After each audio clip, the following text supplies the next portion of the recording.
So many people with Asperger's syndrome and high-functioning autism have this condition called alexithymia, which I simply refer to as emotional blindness. Many of you who have researched autism have heard of mind blindness, and I won't go into that in this video, although there will be a link underneath this video that will direct you to more information on mind blindness. But in this video, we're really talking about emotional blindness. So what I mean by that is, if I have alexithymia, I'm not really sure how I feel, and I have a problem putting my feelings into some type of a vocabulary. I also have trouble reading other people's emotions or understanding what they're referring to when they're actually talking about their emotions. So since I'm kind of in the dark with respect to emotions, both in myself and others, I prefer talking to people about their daily activities and about facts and tasks rather than feelings. So if I have alexithymia, I have difficulty communicating or describing emotions to others, so it's difficult for me to find the right words for my feelings. And since it's awkward conversation for me, the feelings conversation, I tend to want to shy away from those conversations.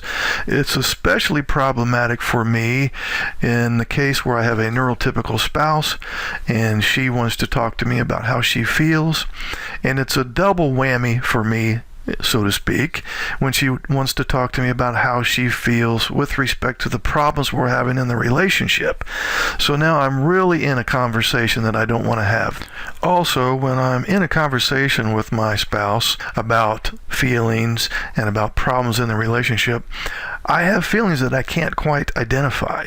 So honestly, I can't even have an emotionally intelligent conversation with my neurotypical wife because she's really speaking French and I simply don't know how to speak French. In fact, alexithymia literally means no words for feelings.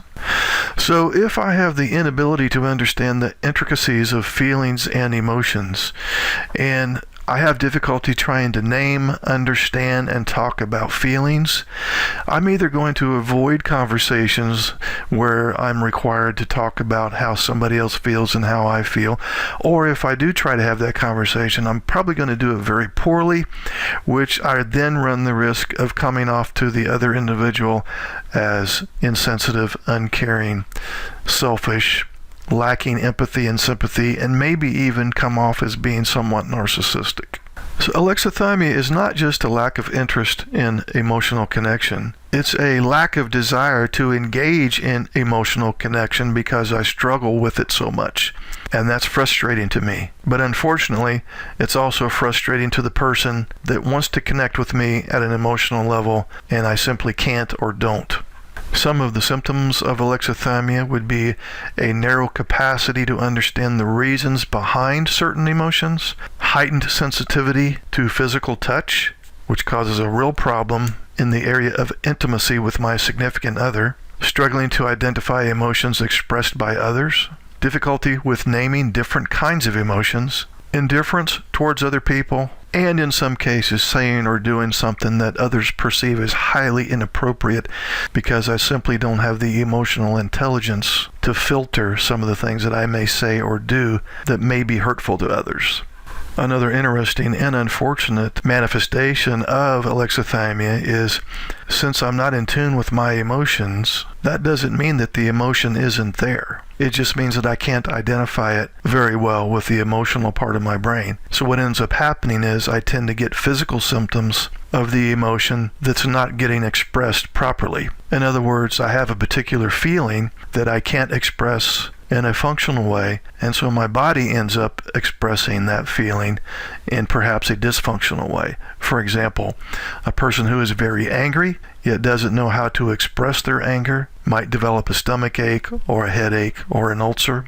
A person who is very anxious but can't identify that they're in a state of anxiety might develop high blood pressure. They may slip into rage, meltdowns, and even shutdowns. The treatment options for alexithymia are usually very different from typical counseling or talk therapy. The therapist who has an expertise in this area will most likely concentrate on building a foundation of naming emotions and appreciating a range of emotions. Or more broadly, the process will involve helping the individual grow their emotional intelligence.